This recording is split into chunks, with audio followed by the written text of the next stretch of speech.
You are listening to 99.1 WQRT LP Indianapolis, and this is Create Here.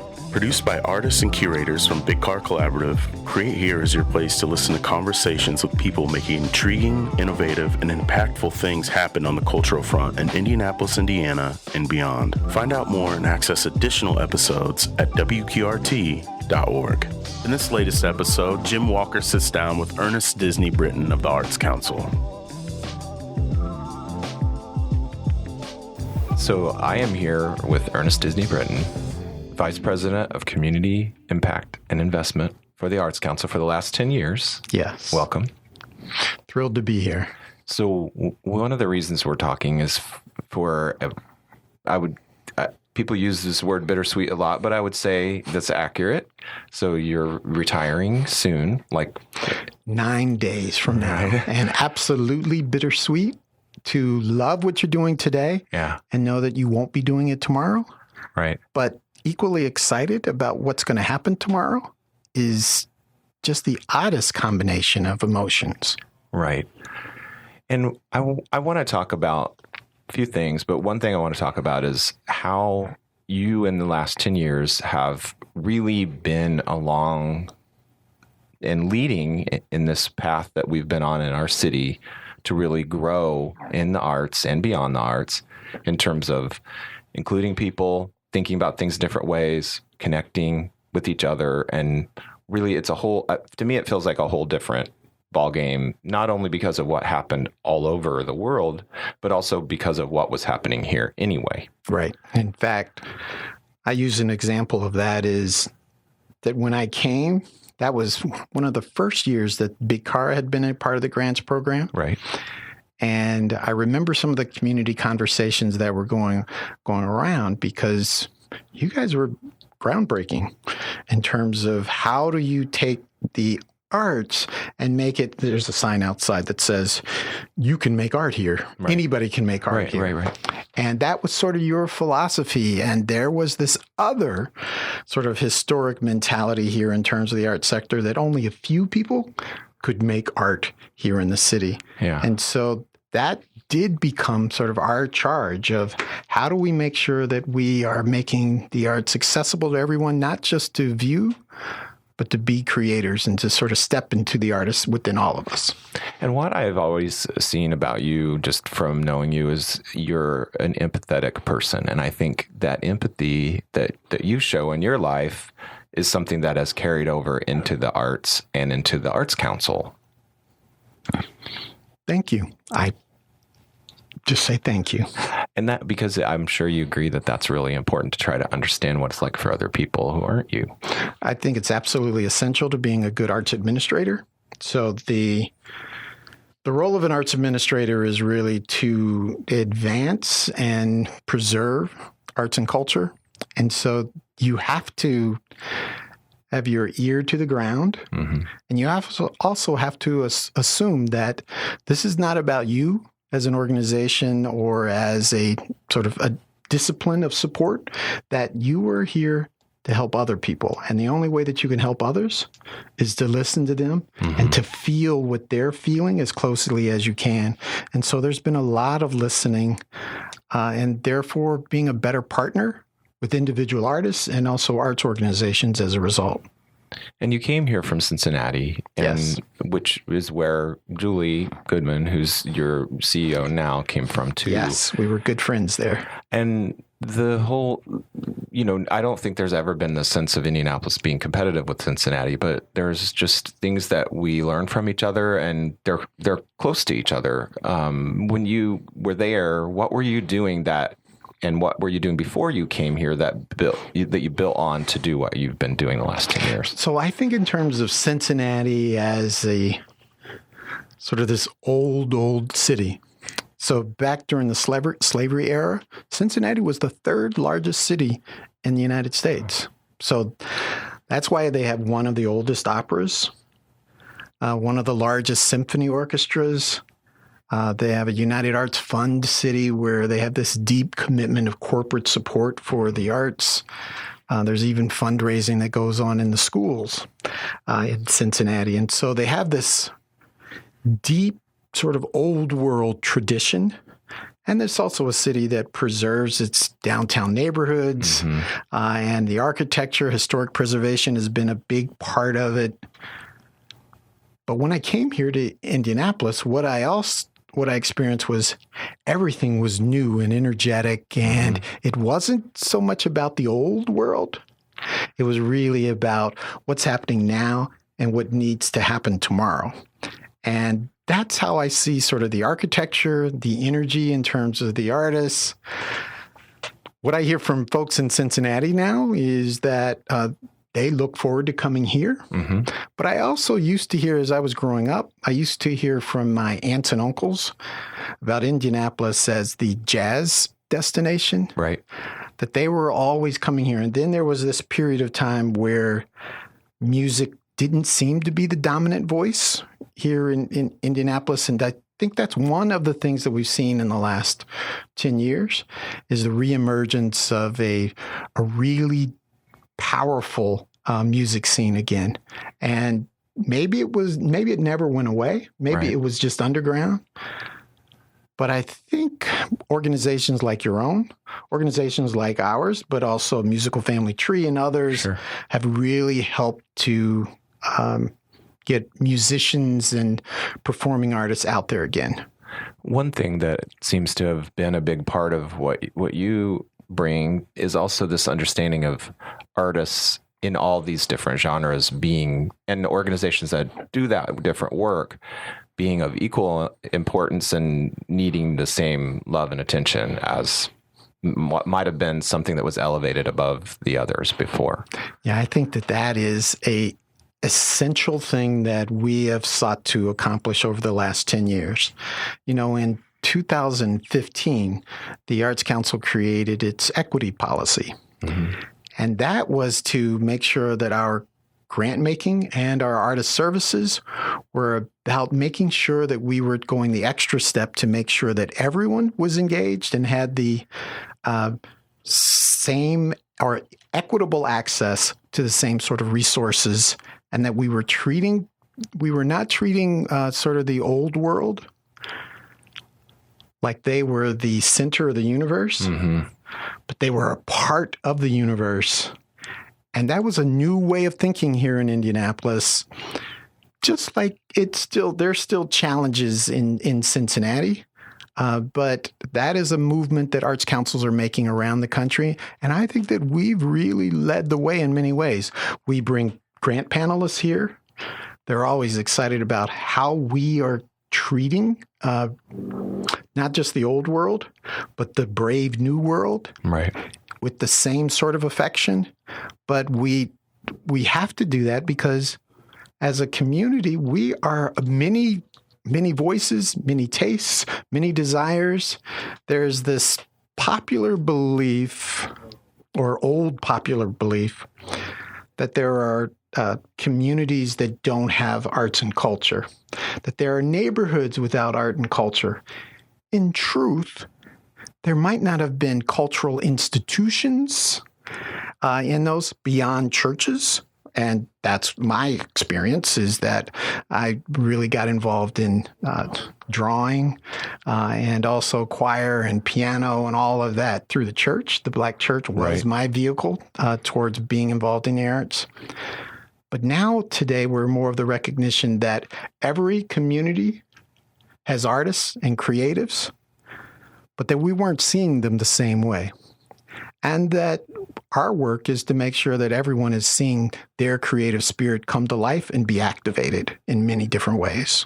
And when you do that, you bring more people into supporting and appreciating everything else. So when somebody's on the outside, it's hard to appreciate the stuff that's on the inside. Absolutely. I'm surprised to this day, disappointed that it still exists, but surprised to this day of how many people will say, well, I didn't apply to that grant program because I didn't think it was for me. I didn't think it was for the things that I create or the kind of organization that we are. So this is a Black arts organization that's been around serving kids in music education for almost 2 decades. last year they told me, well, we'd never applied. We'd heard of it, of the Arts Council. We'd heard of this thing called grants, but we didn't think it applied to us. Well, of course it applied to them.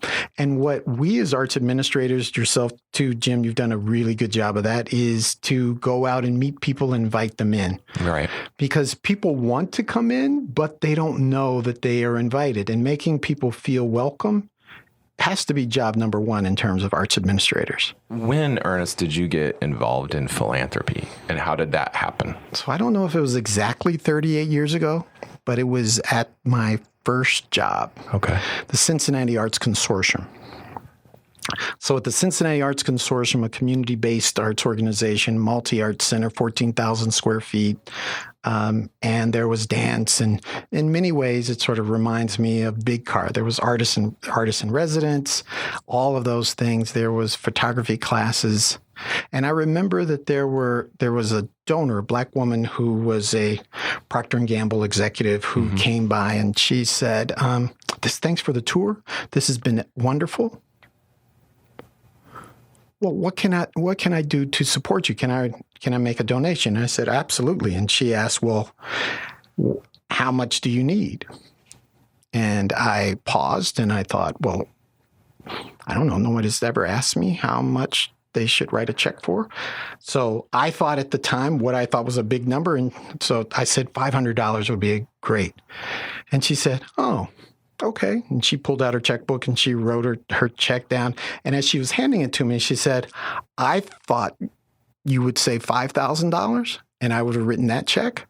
But here's $500, and maybe the next time you see me, you'll ask for $5,000. What I learned in that moment was that stop undervaluing yourself. Yeah. And ask for what it is that you need, but also that you have to do the pre-research to figure out what your costs are. I should have asked for $5,000. She would have given me $5,000. Yeah. And And that's where my journey in fundraising began, because that's been the big part of my career, has been in fundraising. There at Northern Kentucky University, where I worked with the president in terms of fundraising related to the theater, and to the National Underground Railroad Freedom Center, where we raised $110 million, and I directed all the communications for that fundraising effort, to here in terms of being a grant maker versus a grant requester. How did that feel for you when you got to start giving money away? So people think it is my dream job. Yeah. When I was in graduate school, I got a chance to interview the senator who created the Michigan Arts Council, and he talked to me about it, and I thought, wow, I would love that kind of job. What I discovered here at the Arts Council is that most of your job is not about giving awards. It is mostly about trying to build capacity and also telling people that they didn't get the award, and figuring out how they can build their capacity to be more competitive in the future. So how does it feel? It feels great every day to be able to go to work and say, I'm going to help people to realize their dreams, and to help people on their journey, no matter where they are in that development. Some people need less help. Right. And that's okay. And they can maybe get the grant immediately, or at least on the time schedule. But other people, and those are the folks that I really love working with, are those who have the capacity to really be strong grant writers or grant recipients. And all of that, I learned so much about the community. And I also learned more and more about the different challenges that artists of different disciplines and also neighborhoods and ages all experience. It's all different, and it makes me a better arts administrator and also grant maker.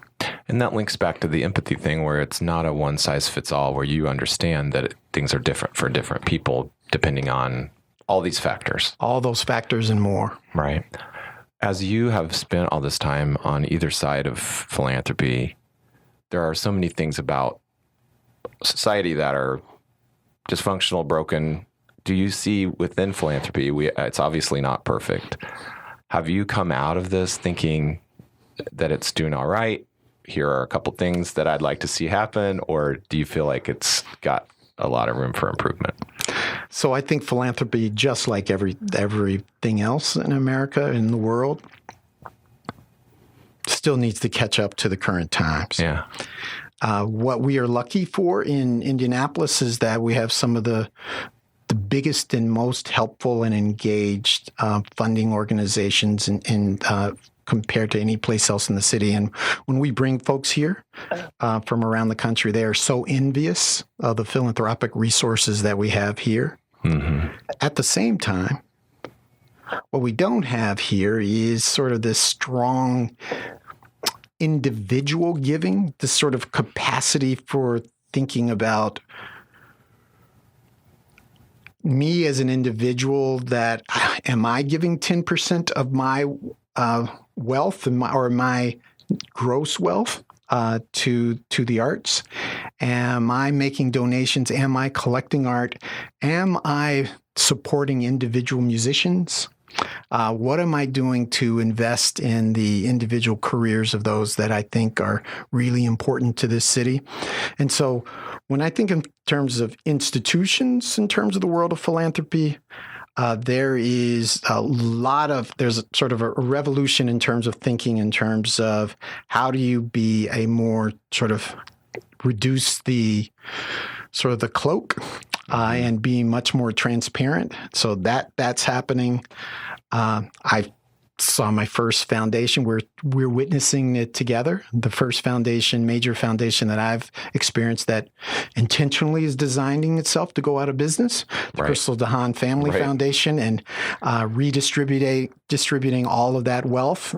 That is actually my first sort of firsthand experience with something like that, but it's life-changing. I think everybody will pay attention to that in a big way.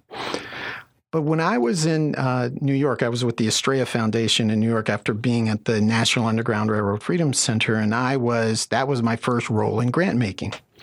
And the Estrella Foundation is where I learned this whole concept of impact grant making. Mm-hmm. And I think while general operating support dollars, those are the dollars that we provide to Big Car and other organizations here in the city, those prized general operating dollars that you can use in any way that you need to fix a flood in your basement of your organization, anything that you need.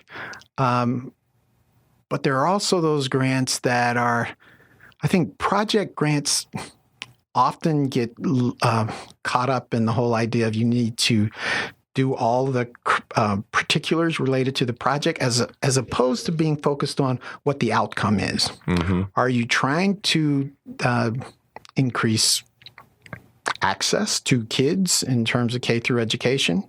It's been one of our big priorities over the last 10 years. Are you trying to make sure that your funds are being used to nudge board diversity, greater board diversity? When you use your monies to actually achieve goals that have really come about as part of your listening tour and your data and your observations, that's the kind of impact that I think philanthropy is starting to move more and more into. And the whole bent towards social justice is something that I see nationally in a big way as well. But I don't want to let go of the whole idea of the individual donor. So here in Indianapolis, and I'd say in contrast that to sort of what I saw in Cincinnati, Cincinnati was always big on asking individuals to make donations. And I think there's some hesitancy here, and there shouldn't be. Yeah. This is the city where they should be asking for $5,000 from my friend, even if you are not sure yet. Right. So how did you tell us about your own creative stuff? Like, what do you do as a creative person? What are some of the things that that not only do you love as a supporter, but like, what do you like to do to make yourself as a creative person? So I had to think a lot about that during the pandemic. Yeah. Because during the pandemic, I realized I had forgotten what it is that I do. How did I start on this journey in terms of arts administration? So I was a kid who was interested in theater, but I was also a kid who was interested in writing poetry, and I was a kid who liked to draw and sketch, and thought that maybe I would be a cartoonist because I like comic books. Every kid likes comic books, and so. And that is what I used to do to sort of relax, and that was sort of my creative side. But I have to admit that the work of being an arts administrator, you sometimes forget your artistic side as you're trying to really help others. In fact, I was at Asante Children's Theater at their staff retreat, and one of the artists who was sitting next to Deborah Asante at the time, she said, well, I'm an artist, but I'm also interested in being an arts administrator. And how do you do both? And I said, I'm not the person to ask that question. Right. I hope to do that, but I don't do a good job at it. So what do I do instead of sort of making? I certainly read creative fiction. That is, I read more creative fiction than I read historical. I go to the movies, I go to plays, and last year in May, I got the chance to sort of be in a play for the first time since I was in college. Wow. And that saved me. That really saved me. That was when I realized I need to be creating as well. But still, then you start working, and there's always one more thing that you need to do as an administrator.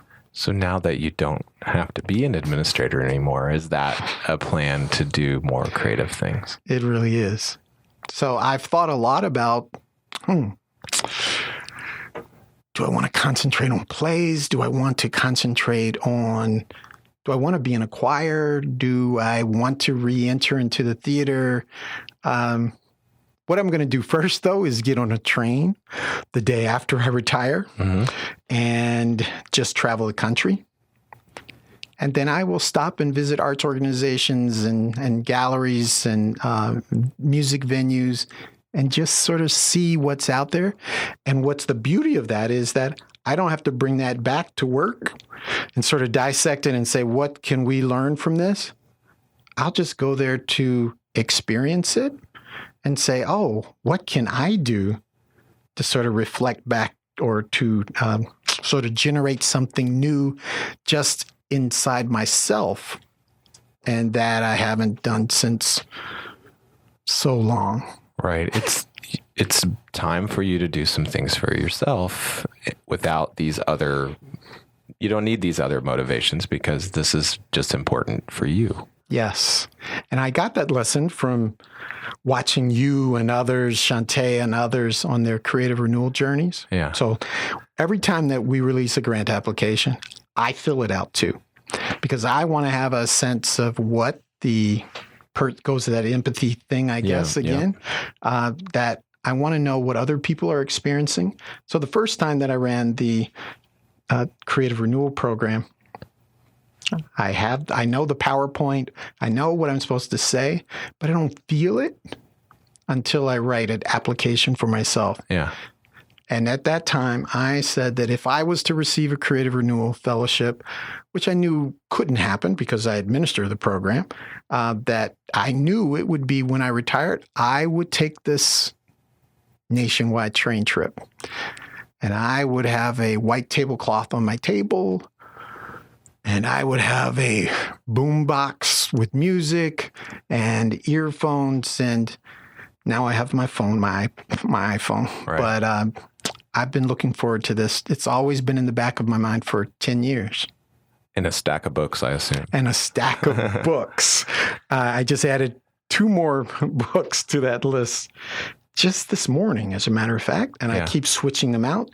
And these are books that I've read a long time ago. So this is 2 L. Baum's books, part of the Wizard of Oz series. I said, I'm going to read both of these too on the train, because train rides are long. Yeah. That's one of the things that are great about them, right? Yes. And you're going all the way, I assume, out to Washington State, or? Yes. So I'll go from here. First major stop, Chicago, of course. Yeah. Get on the train in downtown Indianapolis, take the train for a day and spend it in Chicago.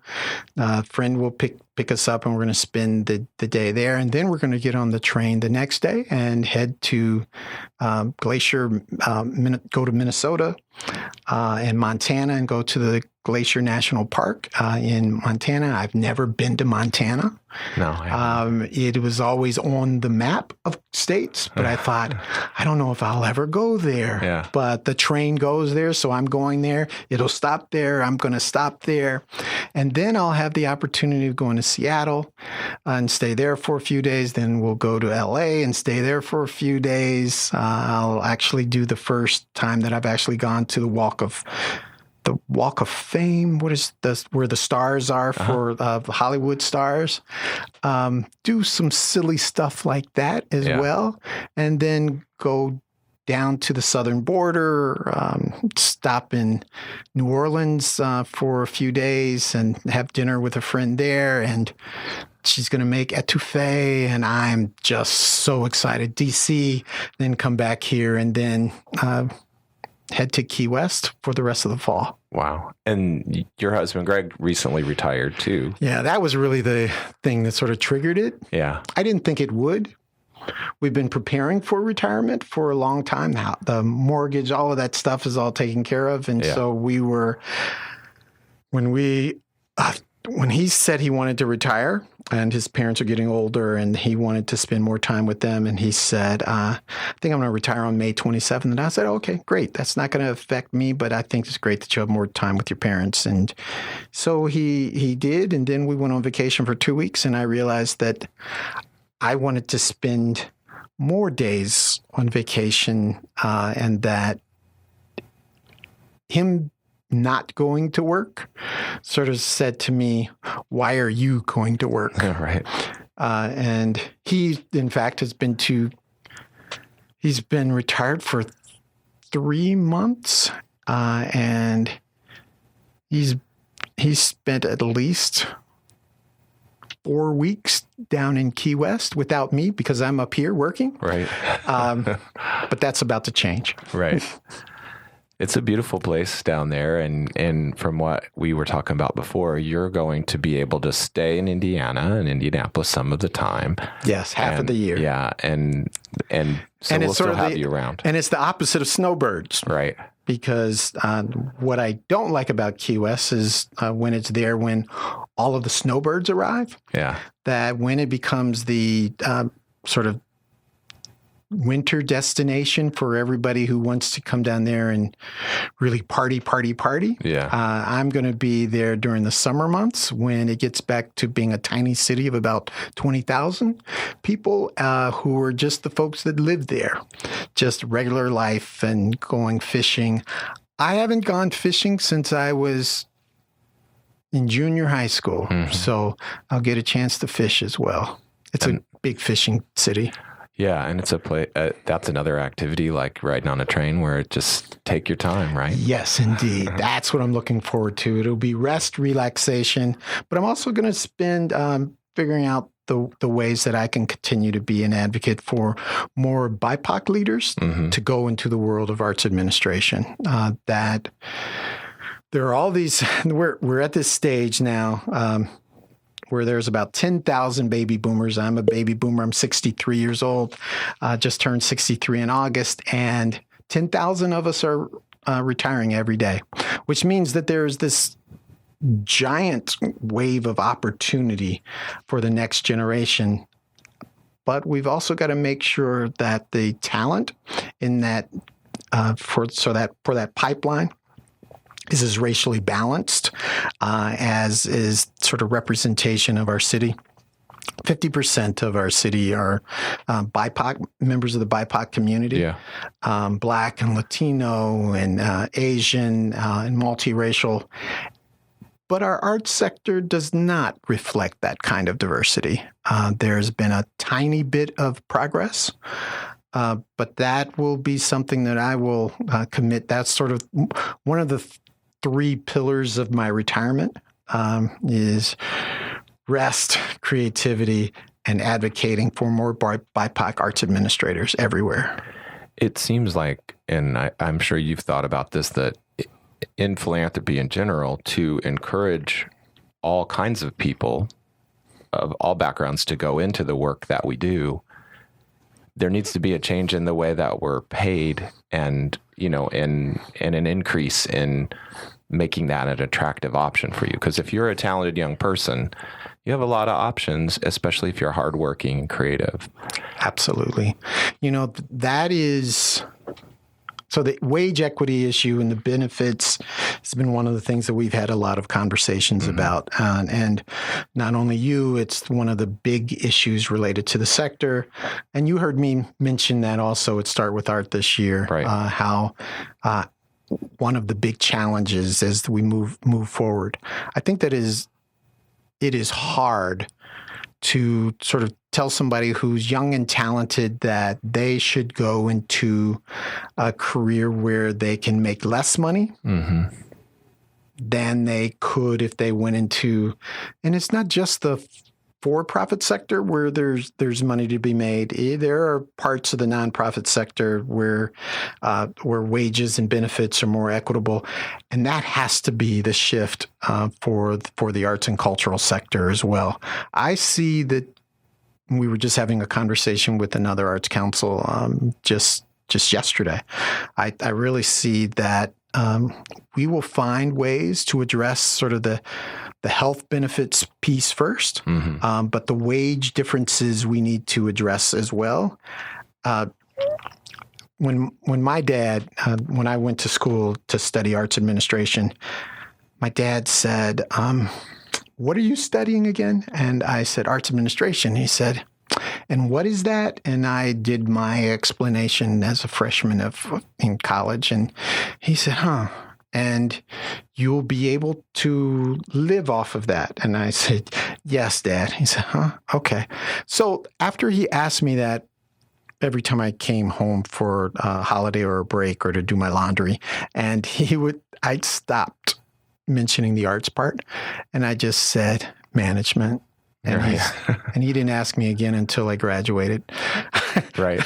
And then I got my first job at the Arts Council, and he started to see, okay, this is possible. So one of the things that I'm really excited about you inviting me to be a part of this call is that I want people to know you can make a good living in the arts.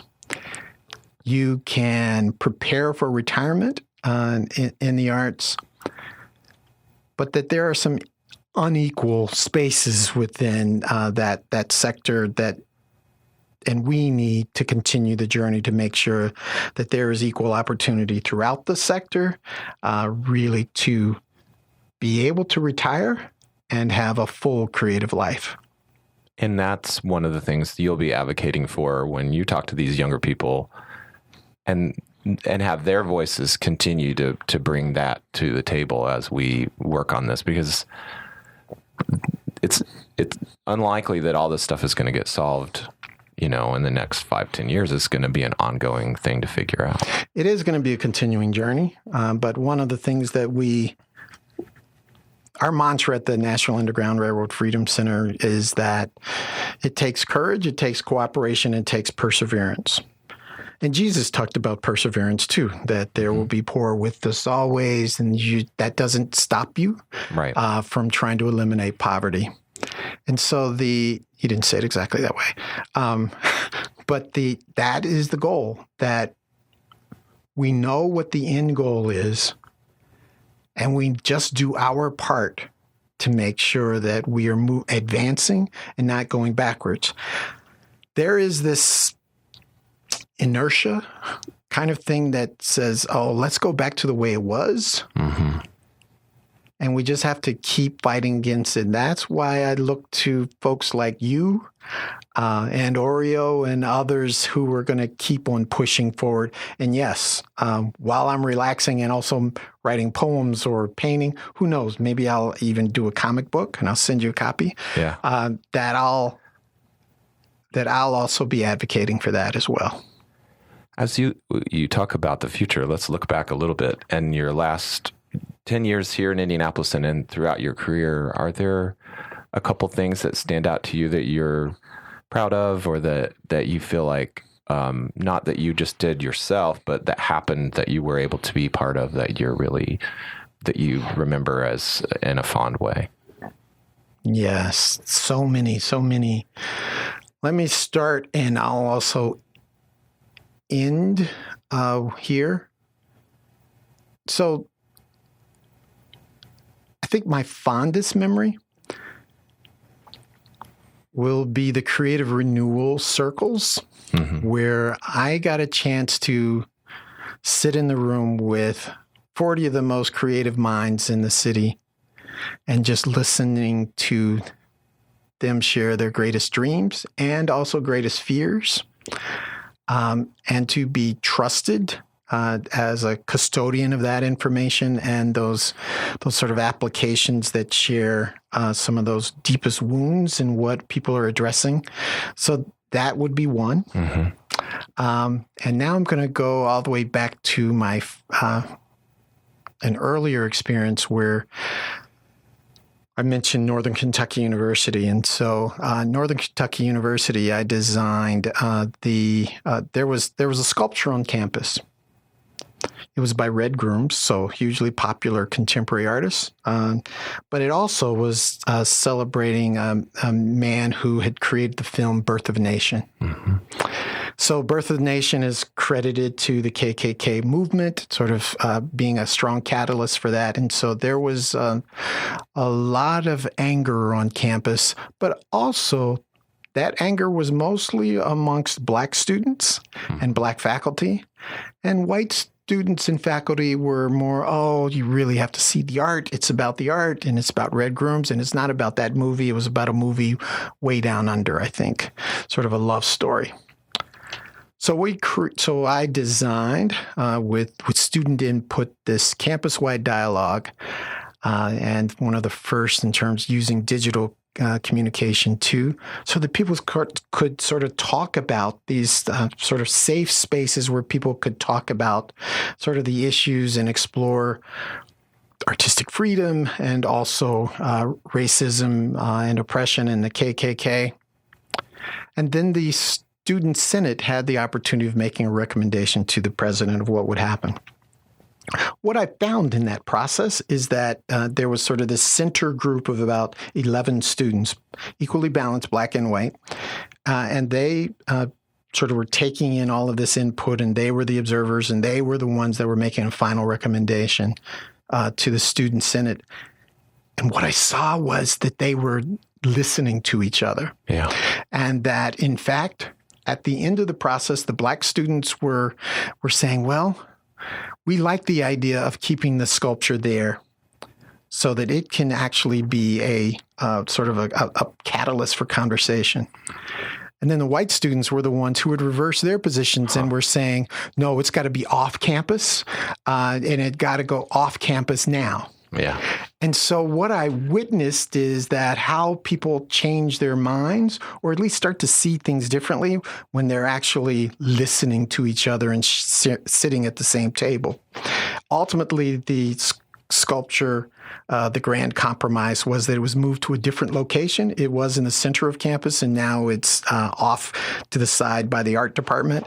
And so that was a wonderful compromise, and that is one of those sort of, it stands out to me and with my belief in interracial cooperation, that we are better when we don't go at things alone, that when we're listening and working together. And then the third, and I'll go to the National Underground Railroad Freedom Center. So the National Underground Railroad Freedom Center, this whole idea of creating a museum on the Ohio riverfront that was really dedicated to this whole idea of how can we work together for freedom, and using art and artifacts as a way of sort of addressing these things. Some of my favorite artists, she was a quilt maker, and then she created sort of what she called raganons, and she would take quilts and fabric and create these incredible pieces of work, and that it's there in the gallery, and that it sort of became a centerpiece for these conversations. But there was nothing like that had happened in Cincinnati before. Right. And so this whole idea of bringing people like Oprah, but also Dick Cheney, into a room, into a space to create a museum filled with artifacts and stories that really promote this idea that we can do anything if we work together. And so that was my greatest. We traveled all over the country. I had never been on a corporate jet, and they are really sweet. Yeah. Before that, and I haven't been since, and I don't expect to ever be on one. But we traveled all over the country, and just fundraising with the CEO of Procter & Gamble was just a great experience. And one of the things that I've always really enjoyed about knowing you is that your positive presence. When, like, I'll see you somewhere, you'll come down to a show at our space. I just want to say thank you to you for that, because I do feel like in all the things you just talked about, the positivity that you bring is a way to bridge these gaps, or to succeed at fundraising an important project, because it feels like it's going to happen when you're behind it. Thank you. That's really kind of you to say. I just try to do my best, and I believe in who people tell me that they are or show me that they are. And most people think highly of themselves because they know what that real spark is inside of them. Yeah. But sometimes they need a little gentle rub to let that light shine. Well, I want to thank you for this conversation, Ernest. We can keep an eye out for your comic books and your poems. Yes. And see you around town in the winter. Yes. And I am so excited for you. I know that you'll not be just you'll be doing lots of things, but you'll be doing the things that you haven't been able to do. So that's really, really good to know. Thank you very much. Looking forward to it. And thank you for inviting me here. It's my first time being on QRT. And I usually just look at it through the window, that glass door. So this is exciting. And thank you, Jim. I've really enjoyed working with you. Thank you, Ernest. Same here.